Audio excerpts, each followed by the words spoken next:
Adab. Welcome to Islam After Colonialism. I'm Noman Naqvi. I'm an associate professor at the program in Comparative Humanities at Habib University. As is usual, for those of you who might not have seen any of the exquisite lectures in this series, I'd like to introduce the series briefly, the rationale behind the series. Across the world, modern colonial rule has not only devastated the economies and ecologies of non-Western societies, it has dramatically transformed their cultures and traditions in innumerable ways. From the replacement of metaphysics and spirituality by historical and political religions to the emergence of divisive nationalism and nation states, the contemporary world cannot be understood without the profound impact of modern white supremacist colonial rule based on modern ideas of racial and cultural segregation, historical superiority, and the civilizing mission and national competition for global power and progress. Habib University's program in Comparative Humanities and the University of Exeter's Institute of Arab and Islamic Studies have launched this fortnightly webinar series to explore not only the radical transformation of regional Islam during the period of modern apartheid colonial rule, but also the living potentials of the pre-colonial past, as well as the urgent decolonial question of what is possible today, what can we do, and how can we live and think now. And with that brief introduction, my colleague, Professor Sajjad Rizvi from the University of Exeter, will introduce our distinguished speaker for today. Thank you, Noman. And it is again a pleasure to be introducing our speaker today, Sarah Waheed, who is an assistant professor of history at Davidson College. And she's a specialist on South Asian, modern South Asian history, and particularly on Muslim communities within that.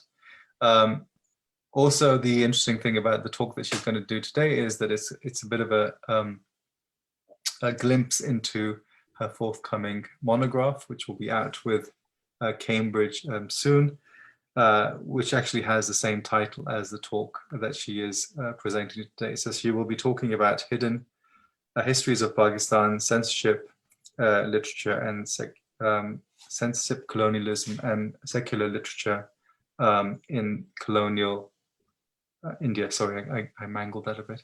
That's okay, it's very long. Partly because I can't read my own handwriting.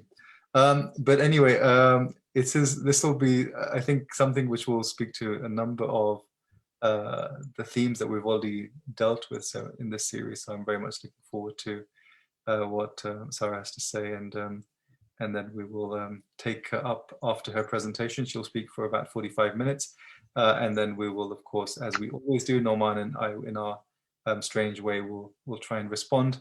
And try and draw out some interesting conclusions from that, and of course open up to any questions from our audience on Facebook. So without any further delay, I'm going to hand it to Sarah. Thank you so much. Thank you, Sajjad and Noman, for this opportunity to give an overview of my forthcoming book. And also, I will be speaking for about 40 to 45 minutes. I hope that's not too long. I want to begin with some recent history. Sometime in the early 1990s, the leftist intellectual and Pakistani academic Iqbal Ahmed stated the following, quote, "One of the failures of the left in the Muslim world was the failure to develop a language that would make sense to a people who are born in and have grown up in an Islamic civilization. You cannot turn your back on that, you see.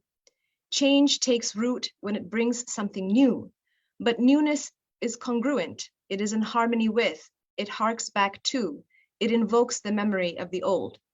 It's in that congruence of the new and the old that lie the deep, real seeds of change."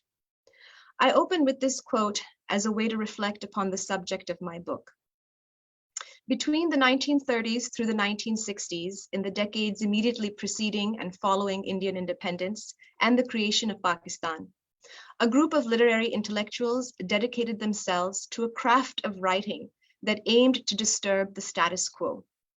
They demanded liberation, quote, from the maligning imperialist archaeology on the one side, and from its misuse by reactionary elements in our society, whether they are the narrow nationalist revivalists, the priestcraft, or orthodoxy, unquote. Influenced by international trends in social realism, as well as leftist movements in India, and writing predominantly in Urdu, they called themselves progressive writers. My book is about how Urdu progressive intellectuals made up of Indian and Pakistani Muslims involved in left politics articulated their struggles for freedom in the face of immense political suppression, conditions of mass censorship. Following the censorship of their first anthology of short stories, a group of Urdu intellectuals, largely from Muslim backgrounds, established an all-Indian organization in 1936 known as the Progressive Writers Association, or All India Progressive Writers Association. This group of literary intellectuals immediately began to debate amongst themselves what precisely was meant by the term progressive. After partition in 1947, shaken by unprecedented mass atrocities, displacement, and exile, as their Urdu literary community fractured across new borders, progressive intellectuals in Pakistan continued their trenchant critiques of state and socially manufactured violence in a range of writing, from novels, poetry, and memoirs to speeches, essays, and in journalism. My book is devoted to crossing the India and Pakistan divide by exploring episodes both before and after 1947, in which prominent progressive Urdu literary intellectuals confronted the limits of permissible and impermissible speech, and how they conceived of their roles as ethical interlocutors amidst colonial and post-colonial censorship regimes.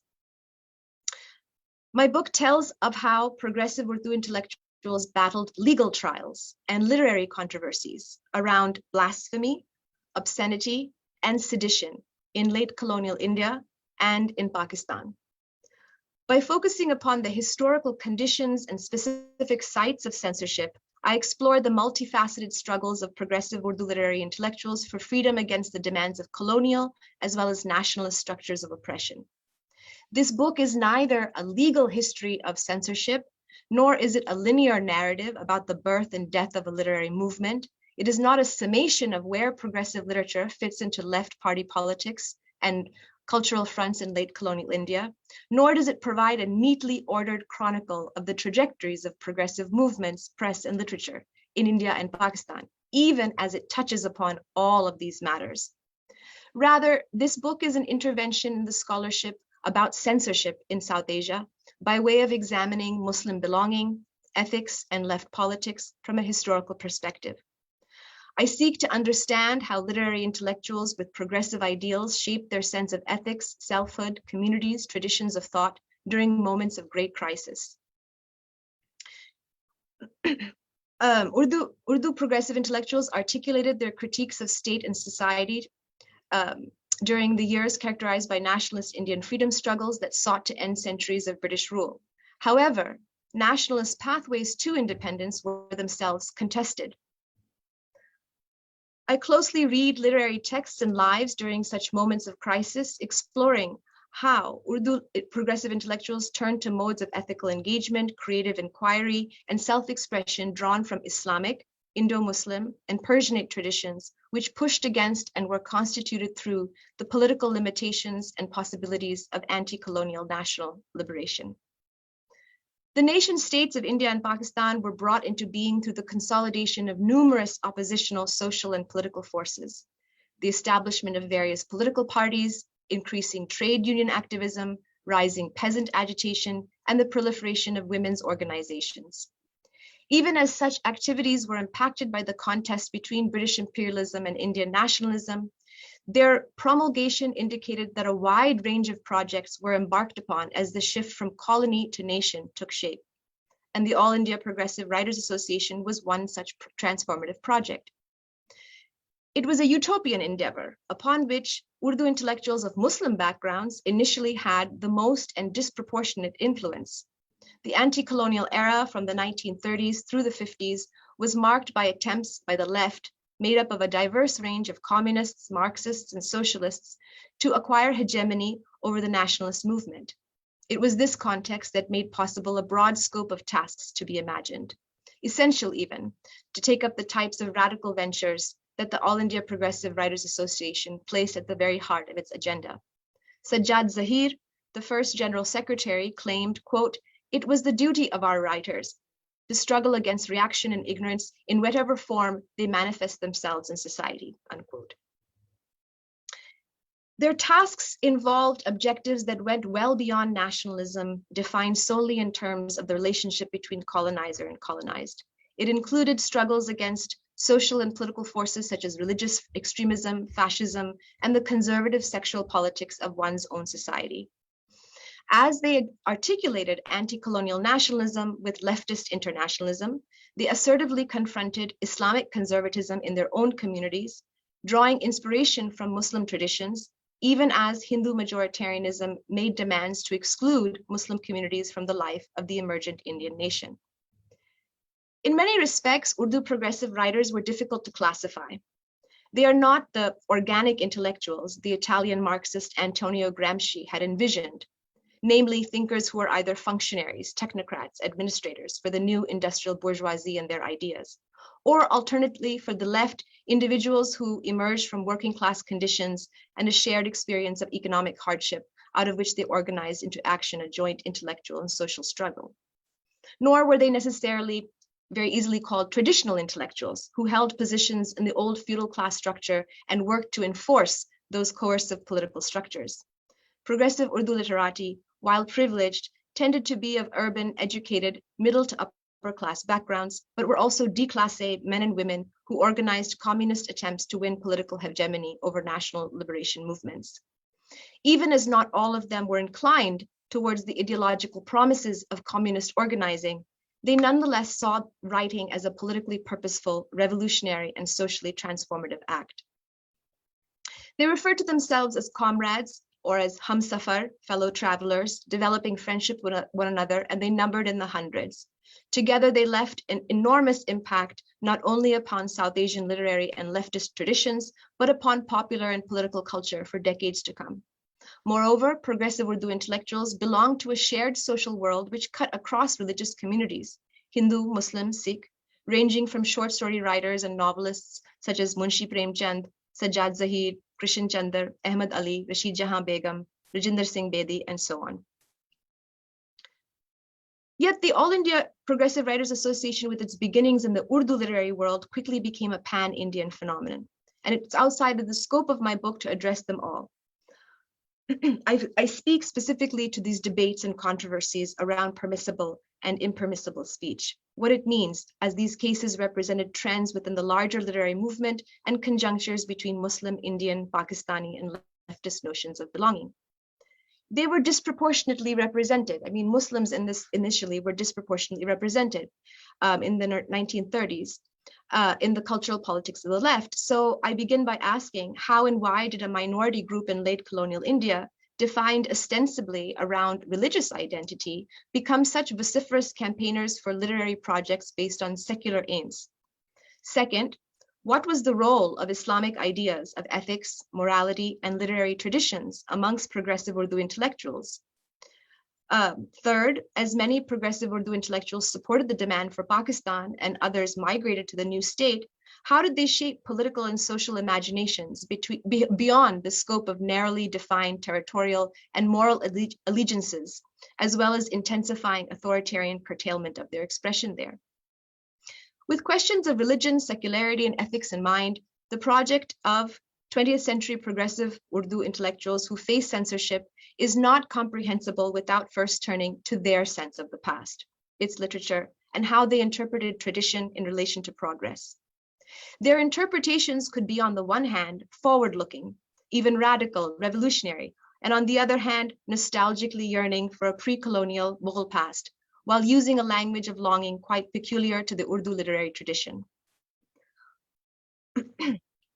Deeply embedded within historically Persianate and Indo-Muslim literary traditions.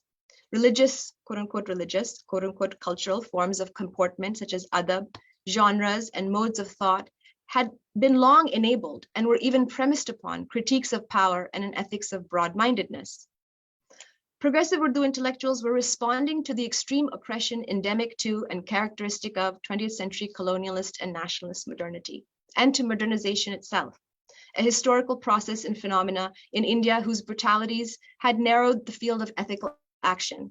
And yet, since the long-standing Urdu literary world had not been fully colonized and nationalized, it offered alternate pre-colonial visions and knowledges from which to shape political projects. Take, for instance, Munshi Premchand's first address to the All India Progressive Writers Association. In heavily Persianized Urdu, he meditates at length about the meaning of akhlaq, ethics, morality, and moral conduct, as well as its relationship to adab, ethical comportment, and literature. Progressive Urdu intellectuals consciously drew from this well of knowledge in the recuperative sense.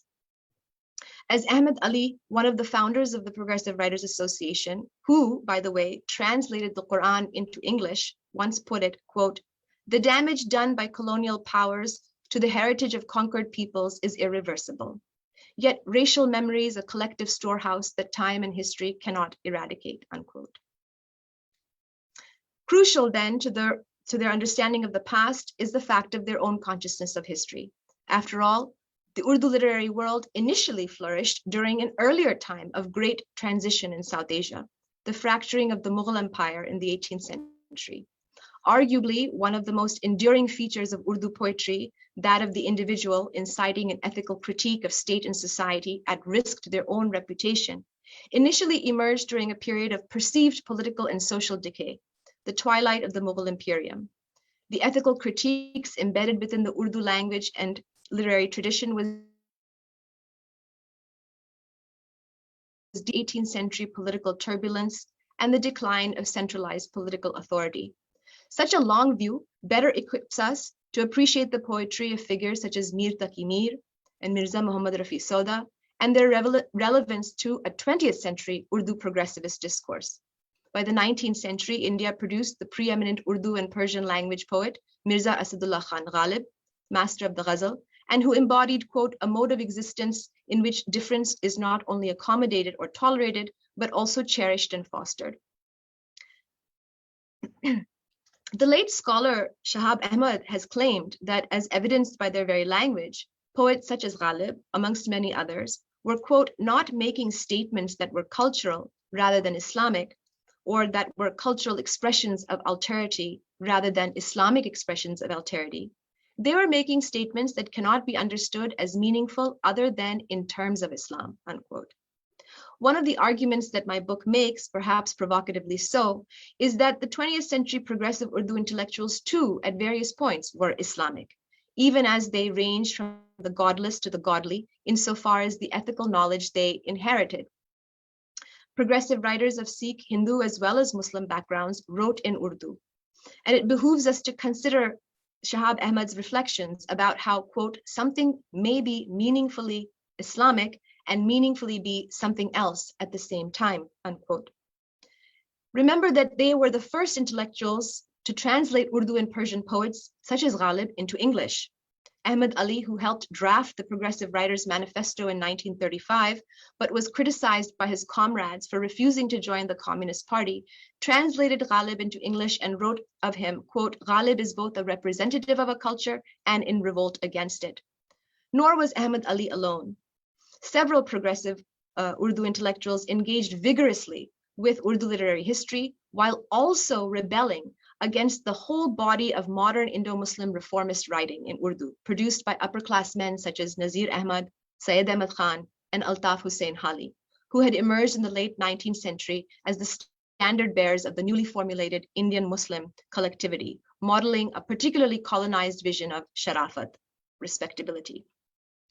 Akhtar Hussain Raipuri, born in 1912, died in 92, wrote the first Marxist literary history of Urdu, condemning feudal elites and their mindsets, arguing that their cultural world needed to end in order for true liberation to be possible for the people, and in particular, the oppressed. Adab or Inqilab, Literature and Revolution, published in 1935, drew heavily from the ideas and works of Russian authors, heralding social realist literature as the farz, duty, of the new Urdu literary vanguard, with extensive essays on Soviet theater and short story translations of Maxim Gorky.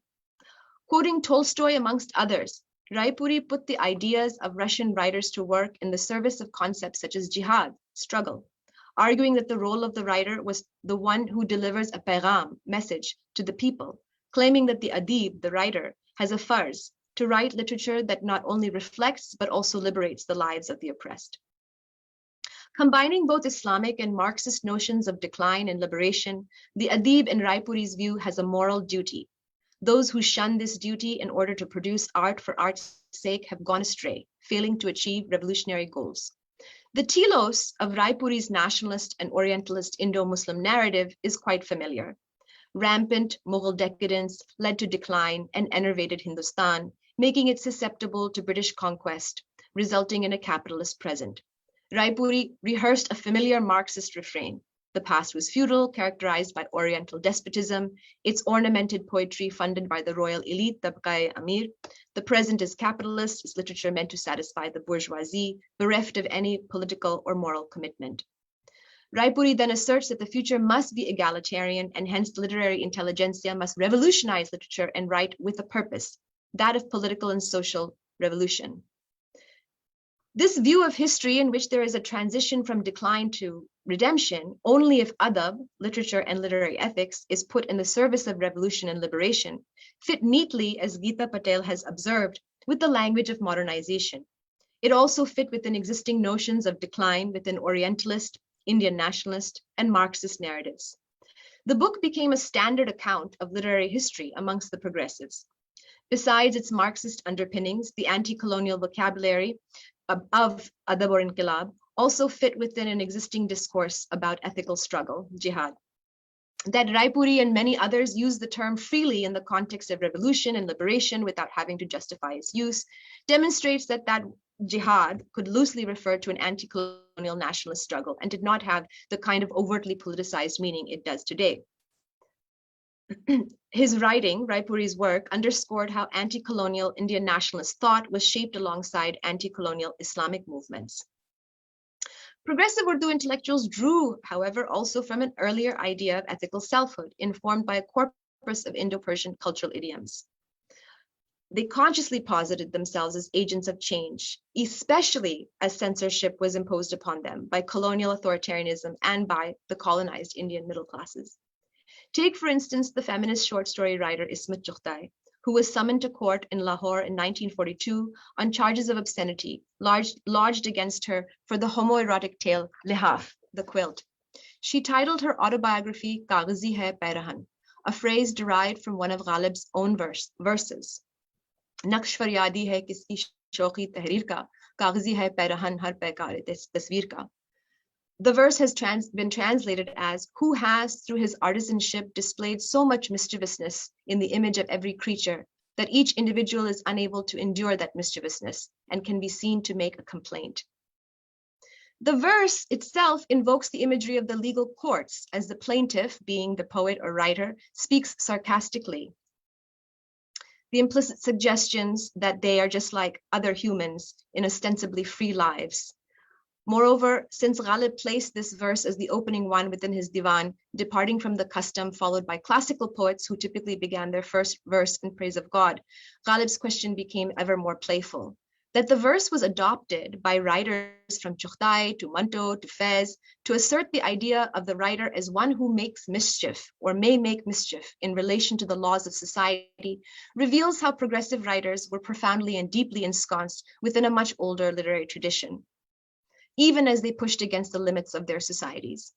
Yet another example comes to us from Josh Maliabadi, who was known as Shair-e-Inqilab, poet of the revolution. He left Hyderabad state in 1932 after penning a poetic couplet against its princely ruler, the Nizam. He eventually apologized to the Nizam and his circle and attempted to return to Hyderabad. Yet Maliabadi justified his stance against the Nizam by citing the poet Mir Taqi Mir, who referred to bowing before a sovereign in the following way: no one can subserviently bow his head. Alas, you and I are mere slaves of God and not the divine himself. The leftist poet Faiz Ahmed Faiz, well versed in Persian, Arabic, Urdu, and English, who was imprisoned on charges of sedition in Pakistan during the early 1950s, which I speak about towards the end of this paper, reconceptualized frameworks of truth, love, beauty, and the divine in the Sufi idioms of his predecessors with a revolutionary appeal often interpreted as Marxist.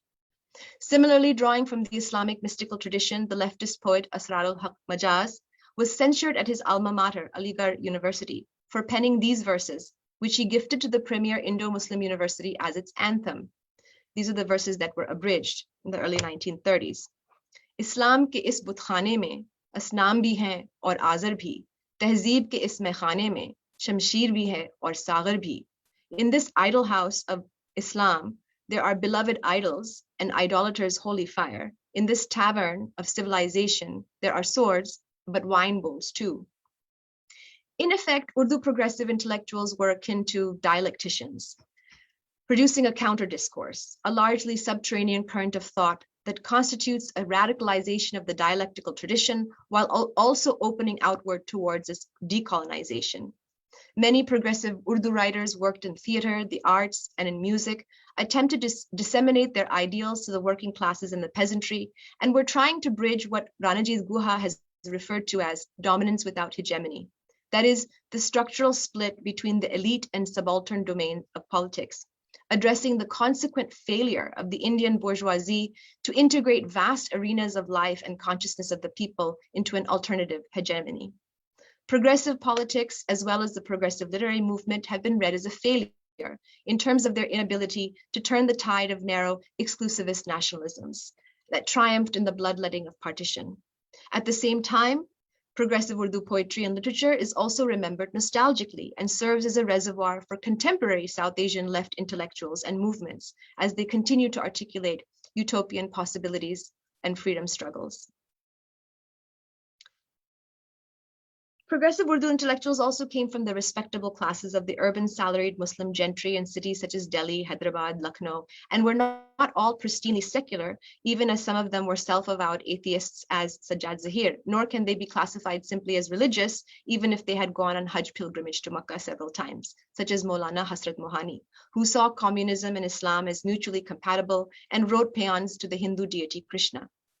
Terms such as religious and secular as polar opposites, as I argue, are meaningless, insofar as categorizing Urdu Muslim progressive intellectuals without first situating them within a long-standing Persianate and Indo-Muslim traditions. Just how Islamic progressive Urdu writers were, of course, is a matter of debate, for they drew from ethical traditions in partial, selective, and fragmented ways.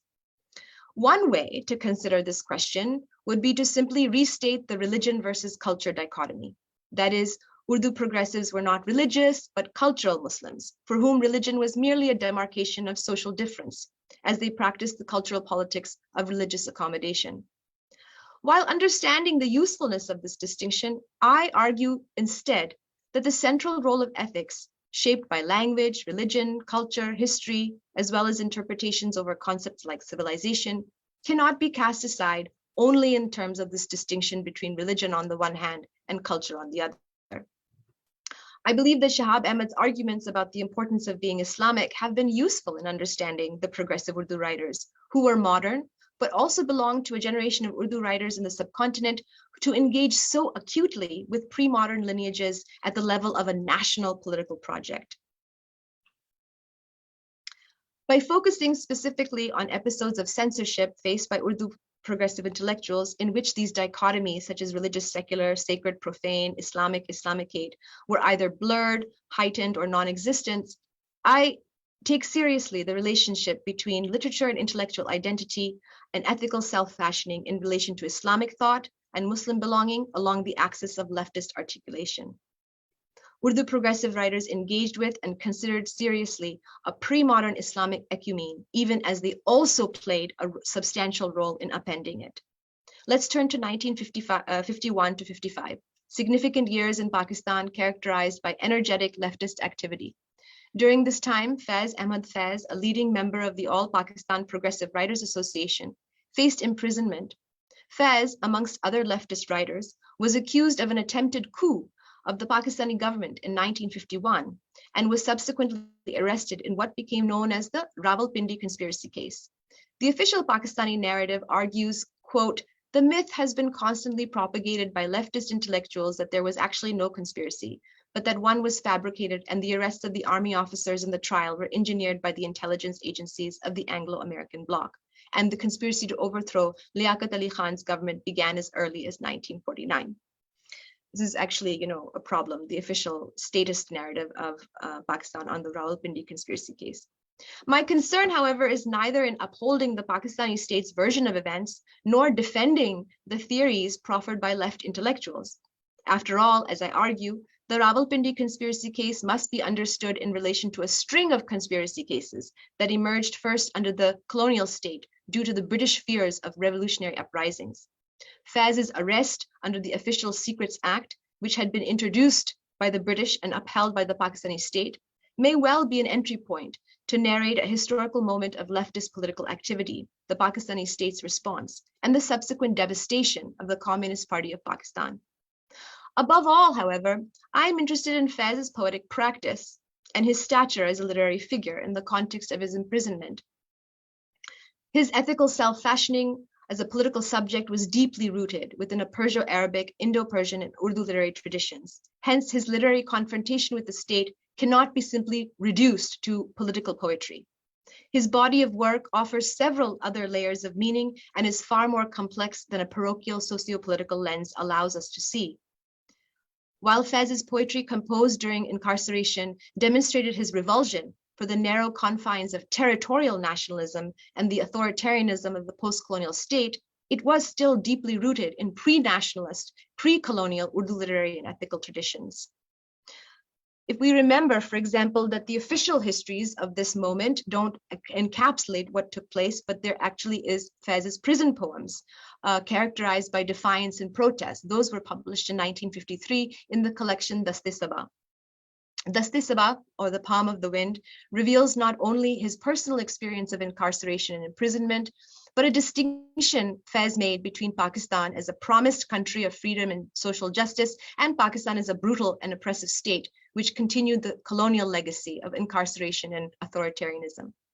Even as Faz articulated his role as an individual poet protesting against his jailers, the poetry was voiced on behalf of a collectively subjugated people against the ruling elite.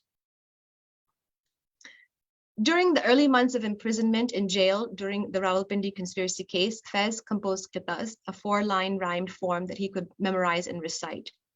He composed these poems as he also recited the Urdu couplets of Ghalib with other prison inmates. Dast-e-Saba opens with the following couplet: "Why should I be sorrowful if my tablet and pen have been taken away? I have drowned my fingers into my heart's blood. What if my tongue has been silenced? I have placed a tongue in every round-mouthed link of my chain." In the introduction to the collection, Faz considers the role of the poet, which he suggests is, quote, not merely to bear witness, mushahida, but he also has a duty, farz, to do mujahida, unquote. The use of this term mujahida here, again, might best be interpreted as an ethical striving for justice.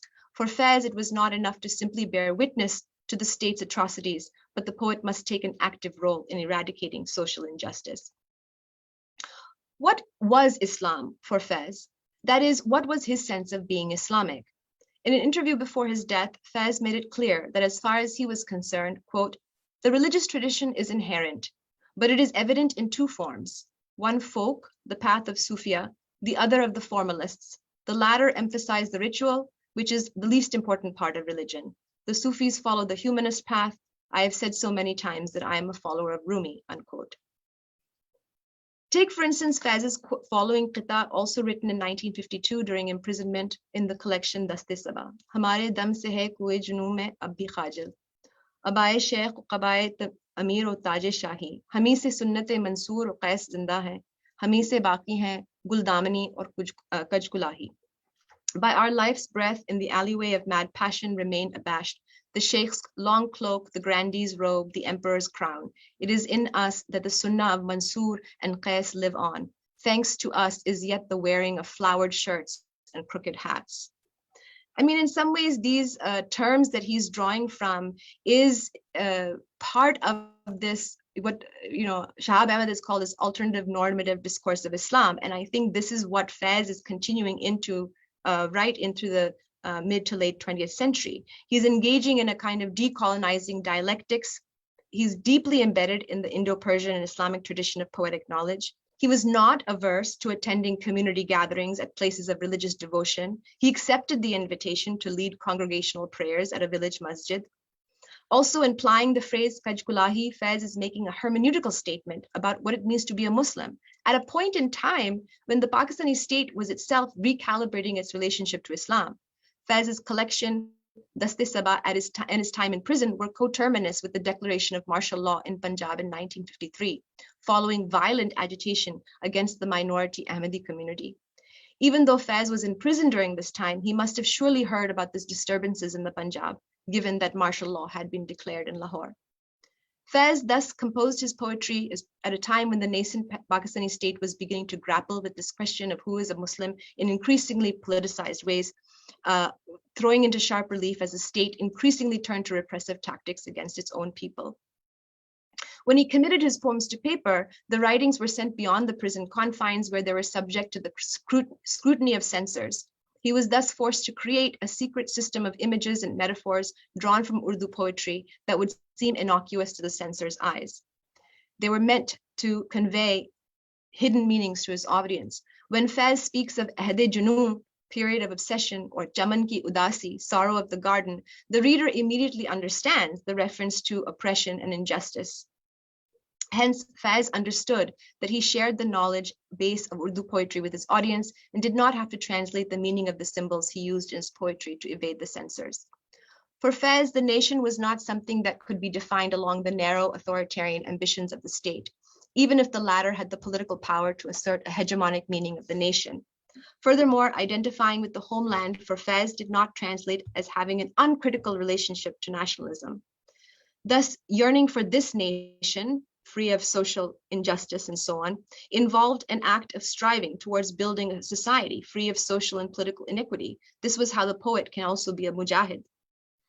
Pakistan as a homeland was rendered through metaphors of union and separation from the beloved, and the poet's declaration in its opening verse literally meant sacrificing himself to these larger goals of freedom. As historian Ali Raza recently put it, quote, "For those on the left, the formal transfer of power did not signal a break with the subcontinent's colonial and repressive past. Rather, independence from the British was part of an unfulfilled political project, which aimed at the establishment of a democratic republic that was led and worked for the downtrodden of the subcontinent. The dream, as Faiz regretfully put it, remained unfulfilled." Thank you.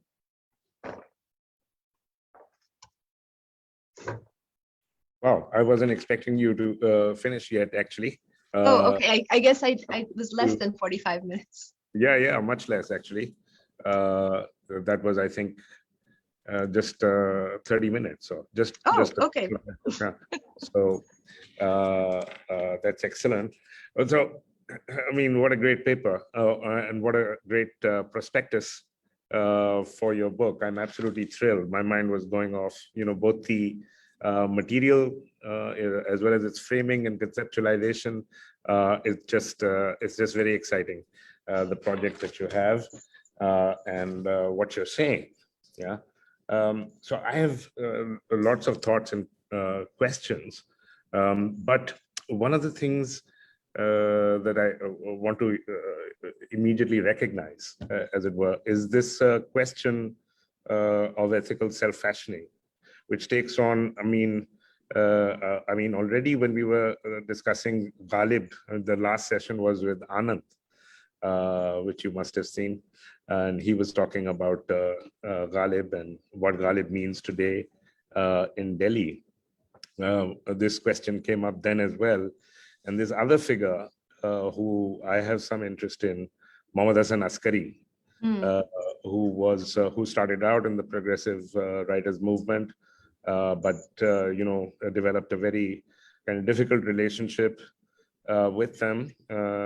He's also not easily locatable, even though contemporary progressives, who are reading this scene, make it out as if it's easy to decide, precisely because of Askari's implication in religion.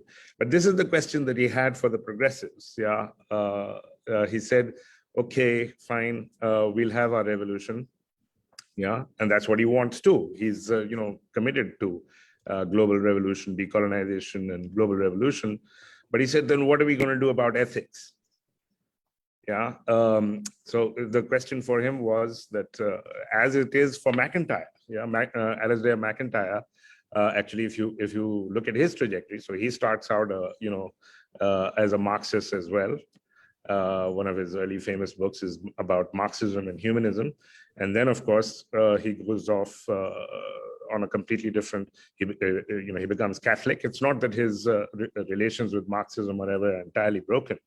But of course, he also is then totally anathematized by progressives in the Western Academy. Yeah, lots of them. Yeah, so the people who are reading him are actually anthropologists, like Talal Asad is most famously. So Askari also says, well, what are you going to do about ethics? And the real question for him, and what he thought was the central question of modernism, was how is it possible to be ethical? And how is ethical self-fashioning in particular, as you said, which is one of the themes that runs through it. You're referring to another talk that we had earlier. Manakia spoke about Persian, as her book Persianate Selves also does, about these idioms of ethical self-fashioning from the late 18th century, so an earlier moment than but that's precisely the time period that you're also referring to, the period of Arzu and then Sauda.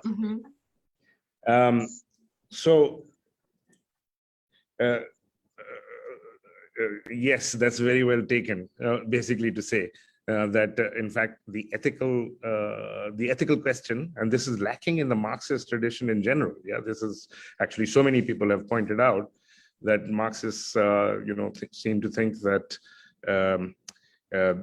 power or politics will take care of ethics. Yeah, but the problem is that, as you point out, the ethical languages are inextricably tied to what we moderns call religious and spiritual, and this also this other dimension, which is also equally bizarre, between religion and culture, like how you're going to point out which is which. Yeah. And all of it hinges precisely on this question of, religion, which progressives in general. So the other problem is that, as you're pointing out, is that it's, I think you're gesturing towards that, but I'd like you to say something more about that. Is it seems that a lot of Marxists, when they do turn to religion, is in an entirely instrumental fashion. So if this is the case, for example, in Ali Shariati, Ali Shariati, who reinterprets the Shia tradition as a kind of social revolutionary tradition. Yeah, and that's the role that Imam Hussein wants to play. But that, of course, whatever it is, that's religion is not an instrument. Yeah, so of anything. Ethical self-fashioning is also not an instrumental enterprise. Yeah. So if you could say something more about that. Sure. I mean, even figure like Manto, who is so, right? I mean, he is someone who's very, he's kind of anti-status quo. He is moving against the progressives. He writes this piece called Why Progressives Don't Think. And by progressives here, they're kind of aligned on this constellation of Marxist, socialists, communists, right? And so there's a lot of discussion and debate between all of them, right, about what does it truly mean to be progressive? How can you hang your hat, and like, is it about joining the Communist Party? Is it about proclaiming certain kinds of political positions? And the question of ethics even comes up in Manto's writing, right? Even though he's so rebellious and he's so agitating against much of what his social order is putting on him, right? And he's pointing out these hypocrisies of the progressives at the same time, those who are challenging his writing on the basis of it being too sexual and so on and so forth, right? Even he goes back to Ghalib and goes back and says, look, Ghalib does this and this and this. I can show you, that he points to other poets as well, when he's, particularly in the context when he's brought to court, right? So, I mean, there's definitely this engagement, and there's definitely this question also of, well, what does it mean to be ethical, right? because it's not just about, okay, I have joined this political party, this political organization, right? It's also sort of what's happening on the ground in these relationships, right? I mean, so Munshi Premchand, comes out and berates the, Sajjad Zahir at one point, saying, you're actually making the women do all this work. Rashid Jahan Begum, and there was another, I believe, Hajra Begum, they were doing all this work, like mailing out flyers and all of this, right? And at one point, he tells him, Premchand tells him, this isn't fair what you're doing. You're making the girls, the women, do all this work for this big political project of this sort of this left political vision that you have, right? And Sajjad Zahir is also this leading light of the progressives. Now, apparently, there's an entire archive. I've just noticed recently that there's an entire archive now dedicated to Sajjad Zahir's writings. But there is definitely all kinds of pressures and all kinds of questions that are being raised in their, and it especially comes out in their interpersonal relationships. When you start reading about how they're speaking of one another, that's when you get to hear the conversations about ethics. So yes, they're writing these novels, short stories, essays, in which there is a very sort of, this is political vision. But at the same time, if you start to study who they are and how they're relating to one another, you start to get a much more sense of this question of ethics. What is adab? What does it mean to have adab in any kind of social context? I mean, on the one hand, a figure like Manto is totally upending it, right? And he's pointing out the shallow hypocrisies of the middle class. And they say that they're being so respectable and so on, and yet they're actually doing all of these things, right? That they're just doing it behind closed doors, or they're kind of, doing it in ways where they can sort of take a moral high ground. And yet it's this question also of friendship. They talk about each other as friends. And what does it mean to be a good friend? In some respect, they're kind of they cannot be explained through politics alone, through sort of a straightforward narrative of, okay, they're Marxist, or they're trying to be communist, and then this is it. And if you speak to progressives or those who are on the Marxist end of it today in a place like Pakistan, they'll say, oh, progressives means left. That's it, finished. They're just leftists, straight up leftists, right? But I think that it's much more complicated, especially when you start looking at their engagement with Islam, their engagement with particular pre-colonial understanding, language, Urdu literature, Persian. They're engaging so heavily, whether they're rejecting it or whether they're adopting it, they're very much engaging with this longer history of the Urdu literary tradition linked up to Persian, linked up to this consciousness of what it meant to belong to the Mughal past. All of that is a part of this story. So I think that it's once you begin to examine some of these interpersonal conflicts, as well as some of the more other figures. How do we explain them? How they don't fit, right? They don't fit with one another, and they don't fit into this seamless, okay, this person is secular, this person is religious. There's a lot more overlap and disagreement and debate around all of that. Right.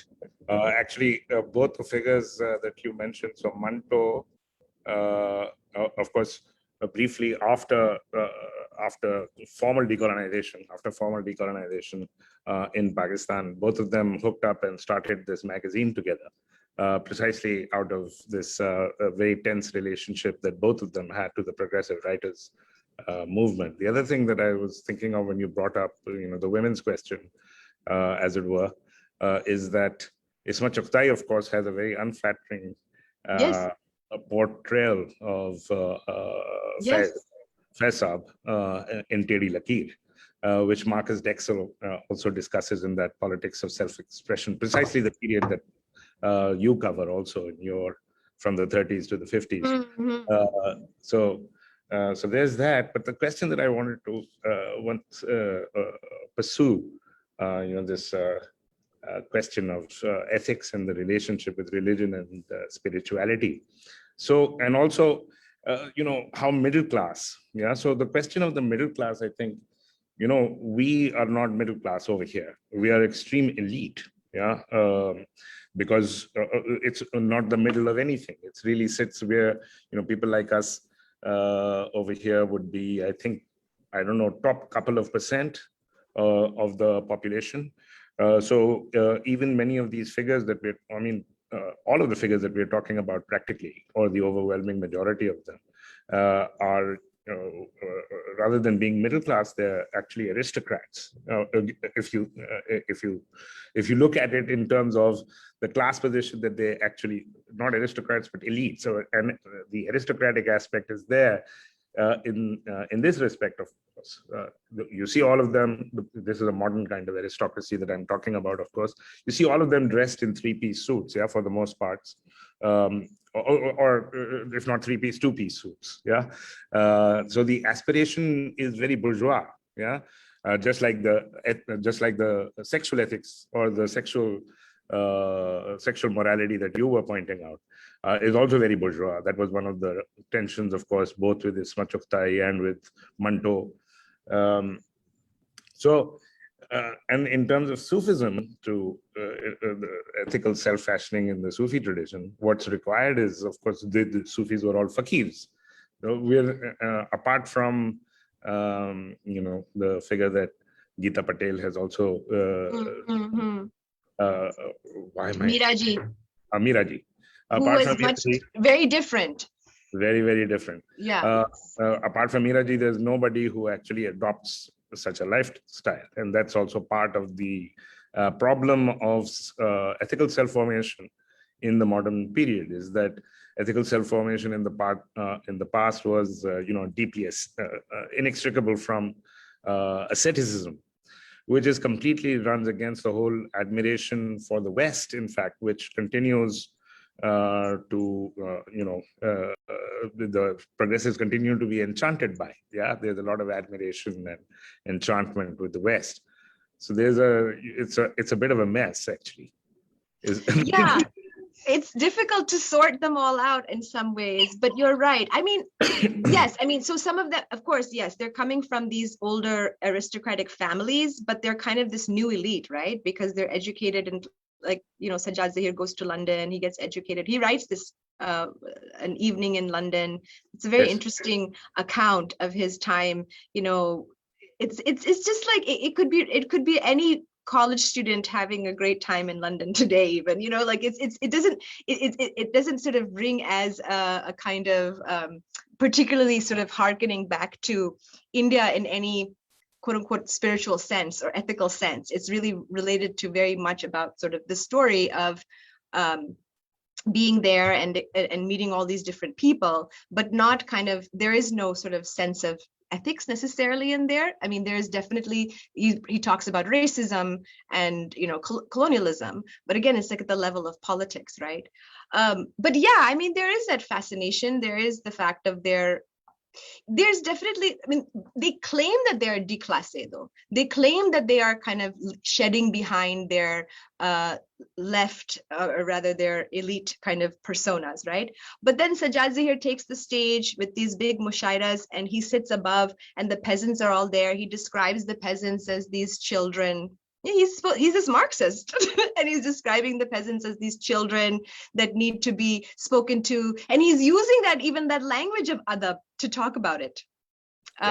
So it's this simultaneous claim that they are moving against hierarchies while at the same time reinscribing certain kinds of hierarchies by adopting a language that is both simultaneously looking back and also looking forward.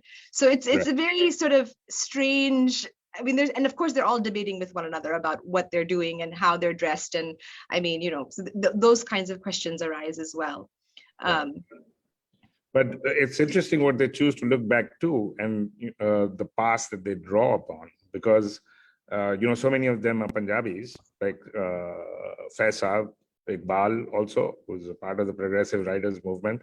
But I mean, I find in terms of Sufi poetry, I find, for instance, Punjabi much richer than Urdu. Yeah. Yes. So that's. So there's no engagement with that, which is, of course, I mean, in terms of declassing. Right. Them. To look at the real folk kind of traditions, you would actually have to look at vernacular languages alternate to Urdu, right? Like all what's going on in Sindhi and Punjabi and so on and so forth. I mean, Manto engages with that a little bit. You see that in kind of his character sketches. He kind of talks about, he's very much sort of trying to, as he's moving around with different people of different class backgrounds and the way he's moving around with them, right? He's trying to, he brings that out a little bit in the language of his short stories. But yes, I mean, there's definitely a certain kind of, well, I mean, I don't know, not all of them fit that though. Like Josh Maliawadi does not fit that characteristic, right? I mean, and he's reciting Marcia, right? So he's Shair in Kalab and he's reciting Marcia, and he's very deeply connected to, you know, this Shia kind of rituals, customs, all of that is happening in Hyderabad, right?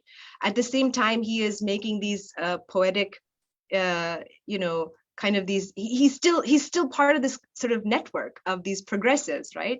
So it's a very it's a kind of motley crew in a sense, that, and it's I mean, so you're right. I mean, on the one hand, many of them are coming from these elite, but they are like this new kind of aristocracy. But I don't think that they're what Gramsci refers to. They're not traditional intellectuals. No, for sure, yeah. It's another kind of phenomenon altogether. Yeah. It's a distinctly colonial mess, yeah. Yeah. Yes. Yeah. Sajjad? Yeah, in fact, in that sort of these various kind of opposites which are clashing. I mean, it was interesting when you mentioned, you know, Faiz talking about being a follower of Rumi, and that's precisely my point. Why Rumi? Why not Bulleh Shah? Yeah. Why not Baba Farid? Because you know, even you get the same sense sometimes with Iqbal and Rumi. I mean, why Rumi? It's almost kind of a colonial kind of appropriation, right? because Rumi is kind of established. I mean, you know, this is not a modern thing that Rumi is established in an Orientalist frame as being the Sufi poet. It's been around for a very long time, right? So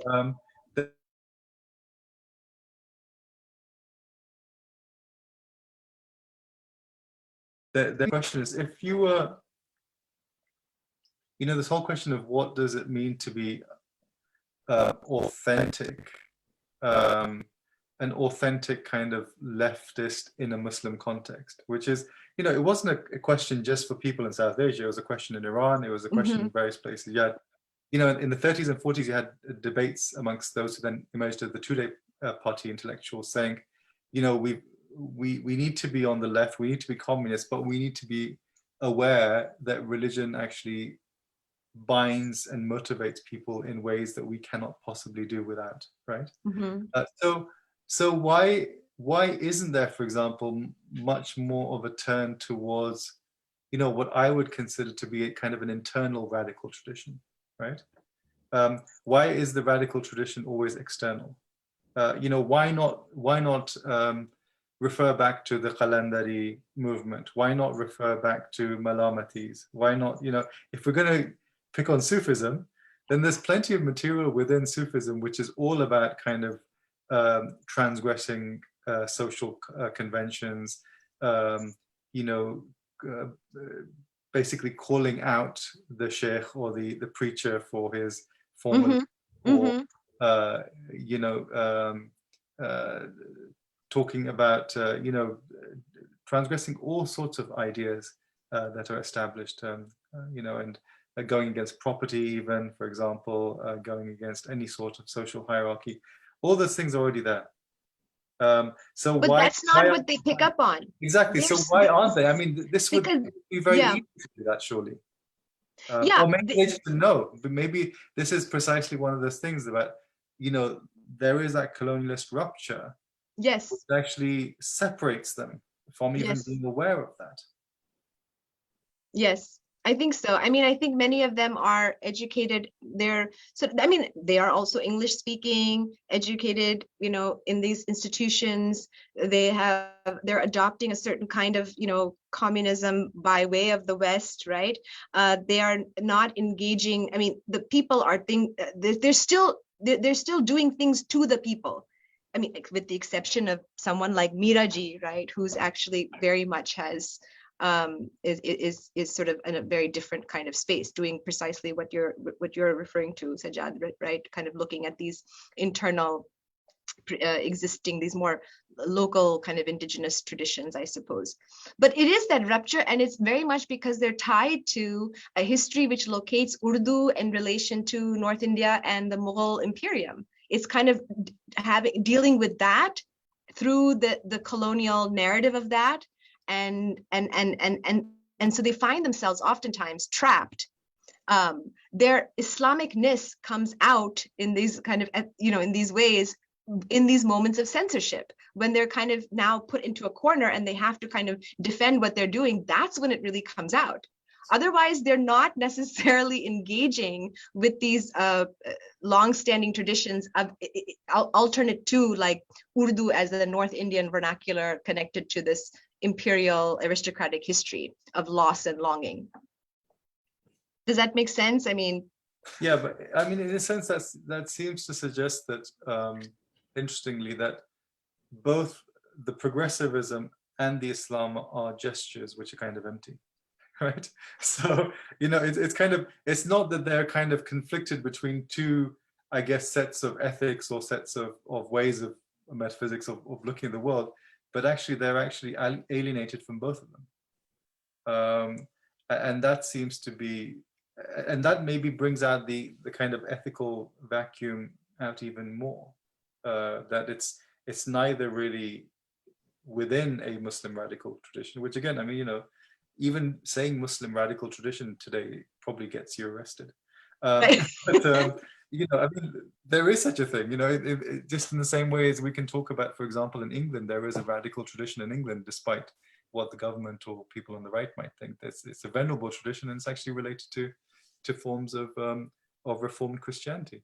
But that's what really strikes me as being kind of strange.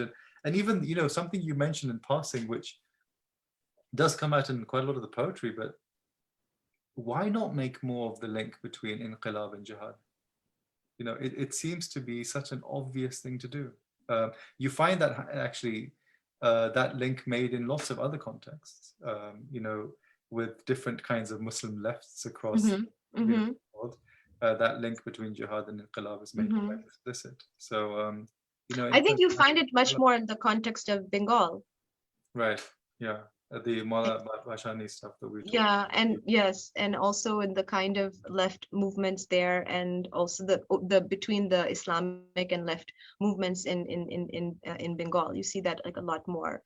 But not here. It's present. They're doing it a little bit, but no. I think that again, I think that has to do again very particular to Urdu, and to what Urdu comes to mean in Pakistan, and what Urdu means as a minoritized language in India, and how it's again related to this longer history and where it kind of originates, or how they see it from where it originates, and then their own stature as these educated elites who are kind of seeing themselves literally as enlightened, right? I mean, Sajjad Zahir writes this whole book, his autobiography is called Roshnai, the Enlightened, If I may add to that, so apart from Sajjad Zahir, the other guy, Akhtar Hussain Raipuri, who's also obviously an aristocrat, it's very funny, in his book Garde Rah, the main people he holds responsible in a very aristocratic fashion, the main people he holds responsible for the destruction of the modern period, or the period of anti-colonial nationalism, as well as of precisely this time period that you're talking about, especially in the wake of decolonization, is Nau Daulatiye, the nouveau riche. The nouveau riche are the people that he holds responsible. So once again, it shows you a very kind of aristocratic position in this regard. But to follow up on what both of you were talking about, it's quite striking, in fact, and this also, I think, refers us back to Shahab Ahmed, who talks about the Sufi philosophical amalgam, is the lack of any serious philosophical interest on the part of any of these figures. It's quite remarkable, except for, of course, Iqbal, who, when he engages with, he wrote this, his dissertation, which Sajjad, I'm sure, will be able to talk about more, on Persian philosophy. What do you think of that, Sajjad? Absolutely awful. It's awful. There you go. Yeah. I mean, it's racist, it's Orientalist. I mean, it's just astonishing that, but I mean, it makes sense when you consider where he wrote it. Yes. So, I think that's a really interesting point, that, you know, where is the philosophy in the progressives when you compare it to, say, the Ghalib circle, right? Yeah. You know, the Ghalib circle, I think, is practically impossible to make sense of the poetry without seeing it as being inextricably linked with the philosophical kind of debates which were going on, and the whole idea of the kind of the culture of the ma'qulat, right? You don't find any of that, as far as I can see in the poets that I've seen. The only ones which even gesture towards, I mean, sometimes Josh at least gestures towards it, because I think he was slightly better trained, I think, or at least had read a bit more of that sort of stuff. But you don't find that at all. It's usually very shallow. It's shallow. It's relatively shallow kind of leftist sloganeering. And that's also precisely, I think, because a lot of leftist thought, which then came in South Asia, but even in Iran and other places, was relatively second-hand kind of Marxism. It wasn't serious Marxist philosophy at all. It was kind of very popularized works. The works which were originally translated into Persian and Arabic in particular were not, if you look at them now, you think, who are these people? No one knows who they are, because they were not serious thinkers, they were popularizers. And so the kind of philosophical engagement with that was very shallow. So I think that could also be one element of that. And they're related. The lack of interest in serious interest in Sufism, except for these gestures, yeah, and the lack of interest in philosophy are, of course, you know, given the Sufi philosophical amalgam. I mean, after all, somebody like Khaja Ghulam Farid, for instance, you know, who dies only in 1901, and Qaisar Shehzad has written God knows how many volumes on the metaphysics of Khaja Ghulam Farid now. But you can't understand Khaja Ghulam, and he was a popular, I mean, it's a popular poet in the late 19th and early 20th centuries and down to today, yeah. And it's densely philosophical. I mean, the most famous one, thanks to Coke Studio now, and Arib Hazard singing it, is "Eh Husne Hakiki Noor Azal Majid Te Imkan Kahun," which of course Shahab Ahmed also writes about, is densely philosophical. I mean, these guys were steeped. You can, and now, you know, people are writing about it, like Domenico Ingenito, who's written recently a book about Sadi. So he shows how densely philosophical. And Sajjad was also telling me about some other poets who he was informing me, I didn't know, how well educated they were philosophically. Yeah, so I think there is a relation between their neglect of Sufi thinkers, poets, and their neglect of philosophical questions, genuine philosophical questions, which are, of course. I also wonder to what extent it's also kind of the progressives are writing their own history. They're the ones who keep writing their own history, right? So when you first see the first book, they start to write their own history right before they're even done with themselves, right? I mean, like even as early as the early 50s. They're writing about themselves, and so it becomes sort of solipsistic. You're reproducing a story about the progressives and their progressivism from within, and there's nothing else kind of, right, telling that story from, say, I don't know, a more, yeah, I mean, I was drawn, for instance, to know exactly which kind of Baitak and which kind of, Manto is quite bohemian. He must have gone and been to some of these Punjabi, Mirasi type situations, scenes. I was curious, but like, that's not this, we don't get to see the substance of that, right? That kind of engagement, because largely they're writing about themselves and each other, and they're kind of reproducing a certain kind of progressivist history from within. I think we should say at this point that we're talking about these major figures largely in the progressive writers movement. I think there are minor figures in the regions, Yeah. minor figures in the regions who did engage, who did so engage. Yes. Even in, from what I understand, his name was Sayyid Muttalabi Faridabadi. Sajjad Zahir devotes a couple of pages in Roshnai to him. But he wrote in a what should one say, peasant idiom. Yeah. So the idiom that he wrote in, I mean, he was from Faridabad, as his name suggests, but he was writing in the language of the peasants. Yeah. So. So there are minor figures like that, but for the most part, I think the major figures are caught in precisely a colonial sense of the Muslim past. Yeah. Even as they're claiming that they're both challenging the colonial as well as the mainstream kind of hegemonic form of nationalism, even as they're doing that and they're sort of trapped between these political positions, they're still very much alienated in a lot of respects from these other kinds of possibilities, right, that are emerging much more from the ground, right? Because again, it's about them appearing to the people as sort of they're going to launch the revolution. Mm-hmm. I mean, I really think that modern apartheid, just because, I mean, it is also, of course, a completely historically unprecedented form of empire.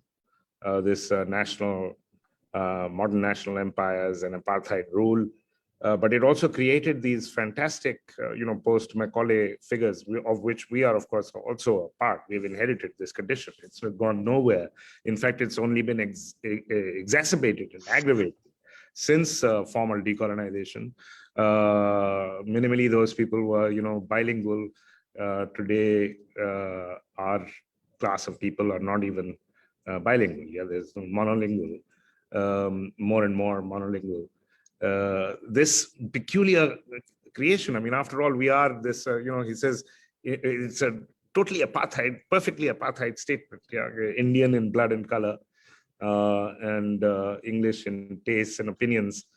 This is a, they invented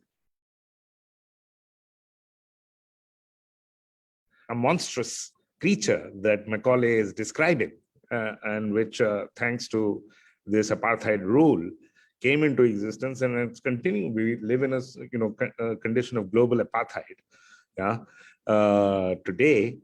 And it's becoming more and more aggravated and obvious that, because of course, inequality between the North and the South has only continued to increase over this time period. So, people didn't want to flee the third world like they do today. Yeah, it wasn't the case that the third world was a prison. Yeah, like it has become over time. So these problems have only become more accentuated and aggravated. And it's remarkable that people are not actually, like you are, in fact, confronting. People are unwilling to, deal with these very, very difficult, but very, very urgent questions that are now upon us. With like there's no tomorrow, if I may use that expression. Yeah, yeah. Do you have any questions from the audience or any others? No questions.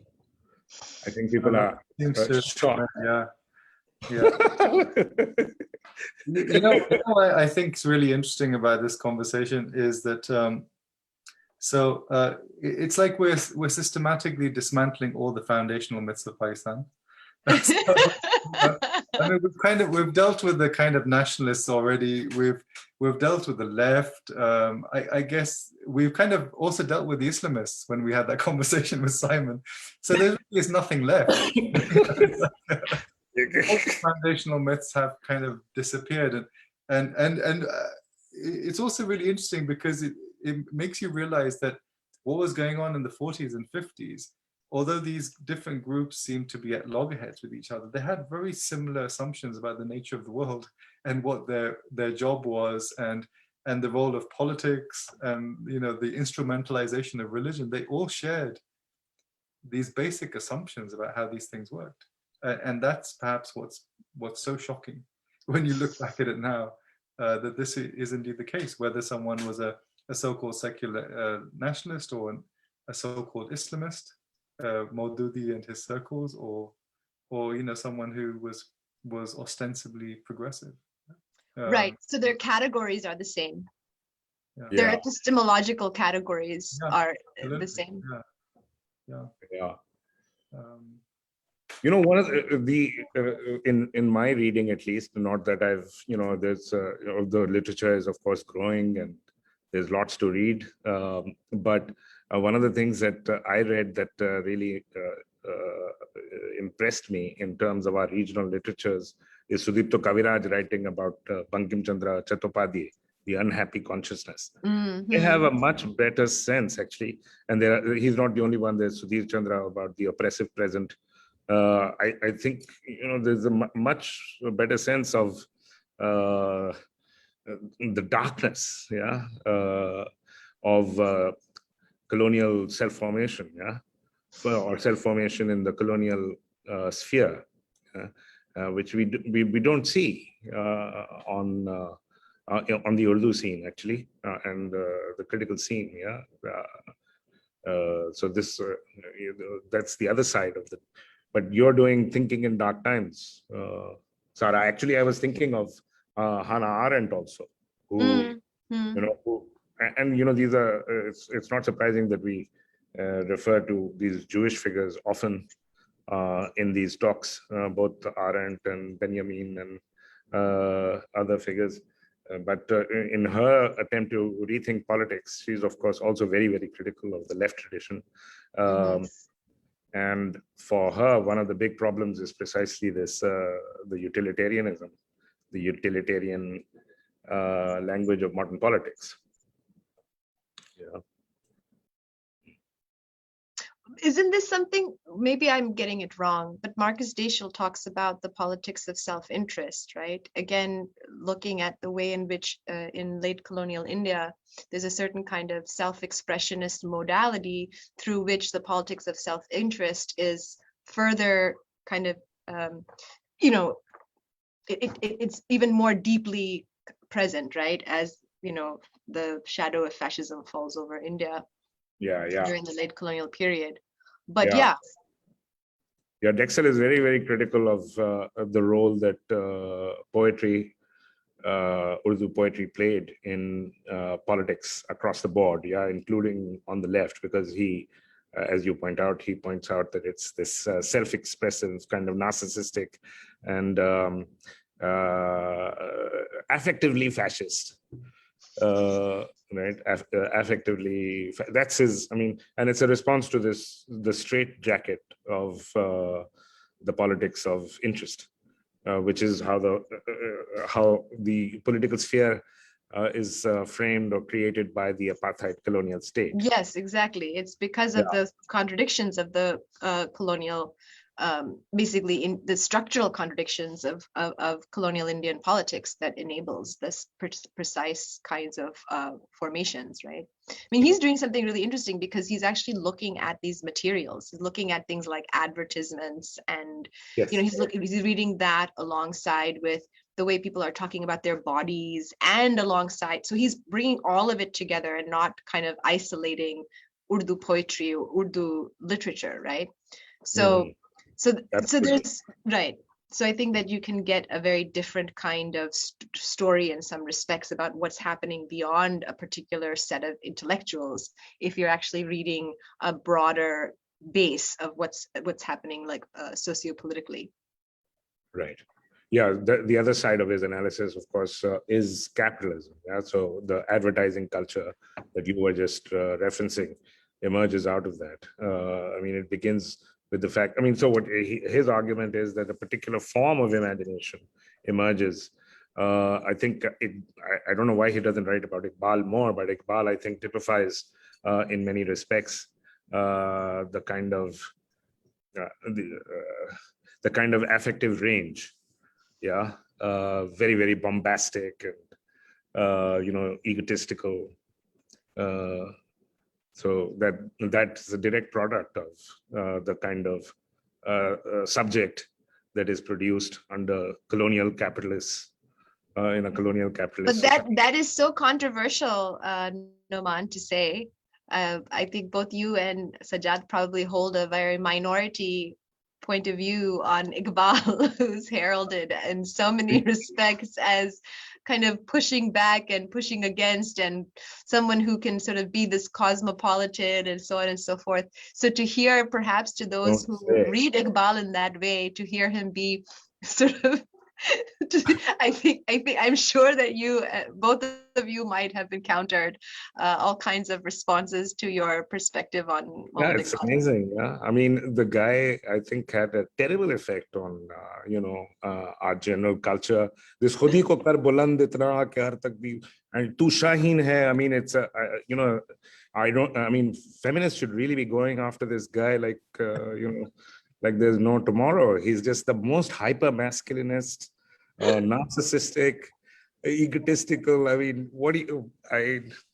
really, what are we talking about? Yeah. And he's just this, and from, whether it's the left or the right, it's remarkable. Yeah. I mean, there's a lot of shared love of him. Yeah. Across the political spectrum. Mm. But then I guess that's the whole kind of thing about, foundational myths. I mean, once you kind of established Iqbal as a founding father, despite his, I would say, reluctance, then you've got a problem, That's the fundamental issue. And I've published something on this. I think Iqbal was a classic sort of self-orientalized intellectual. Yeah. Despite all his language of Rumi, etc., it's not Rumi at all.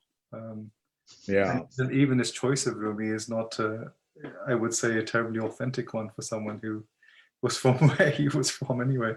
But I think the issue is also like, it's not just him, it's like a whole series of figures. I mean, my other kind of pet hate is Shibli. He's another person I really can't stand. For his way in which he looks at literary history, for the way in which he looks at Islamic thought, and then the way in which he's lionized as well. I mean, Shibli is lionized. It's across Muslim kind of intellectual communities in India and Pakistan. It's deeply problematic. His judgments are very bizarre at times. Heroes of Islam.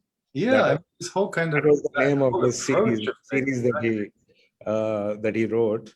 It was called Heroes of Islam.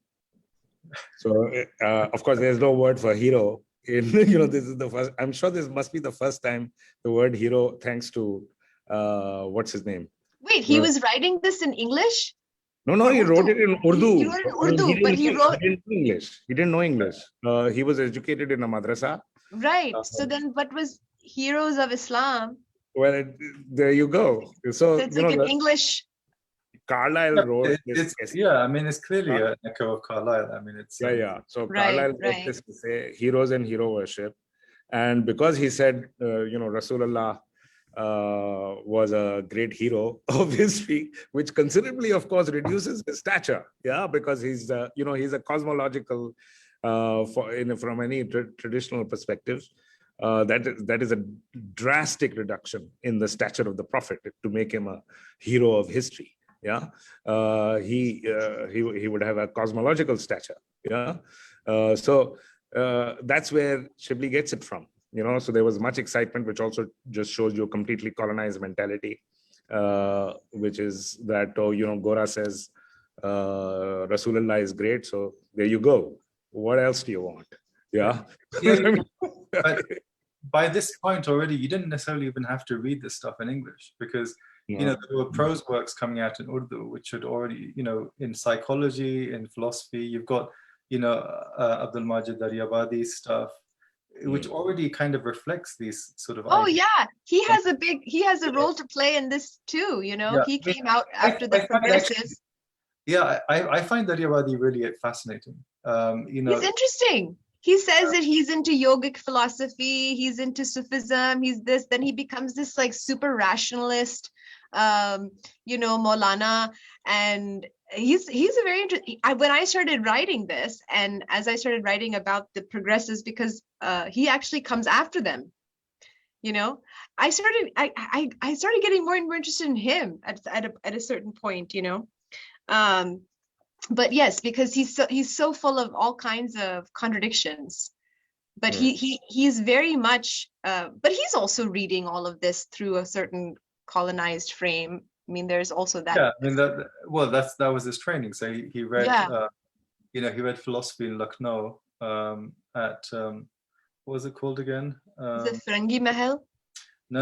It Oh. was that college which is named after a famous, was it Curzon College or something like that? I mean, Oh. yeah. So he yeah. I mean, I guess that would have been one of the precursors of Lucknow University, maybe, or one of the constituent parts of Lucknow University.